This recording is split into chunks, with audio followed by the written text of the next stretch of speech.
Hey guys, this is RJ from Motive, and helping me out today, we have Brian with us.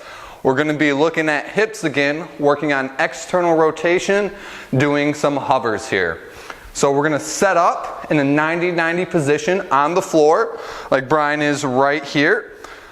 We're going to make sure that we have both knees planted into the ground, and then we're leaning over on our side.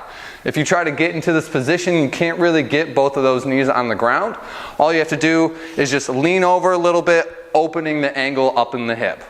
Once we get set up, we're going to get an object to hover over, and for us we have the lacrosse ball here. The size and height of the object doesn't matter all that much, and we'll get into that a little bit later.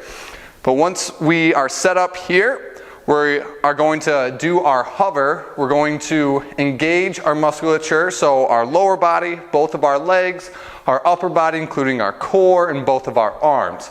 Once we are squeezing tight and set up there, we're going to externally rotate this hip and lift over that object and then go right back.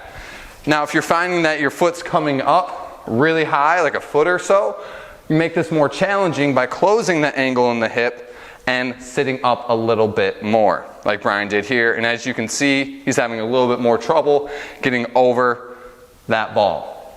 And that's why the height doesn't really matter all that much of the object, because we can just change that angle in the hip to make this more challenging. Now, something to watch out for when running through this is what our hips are doing. So right now, Brian has his hip pulled back towards the floor a little bit, and he's coming out of that external rotation of his hip. But if he pulls his hip back in towards me, making sure they're stacked, he's in a more externally rotated position in his hip. When we're doing this, we want to make sure we're going at max range, so Brian isn't lifting his leg 4 or 5 inches over top of the ball and really not challenging himself as much as he should be. He's sitting up, squeezing throughout his whole body, and he's trying to lift that foot as high as he can as he goes back and forth. Good.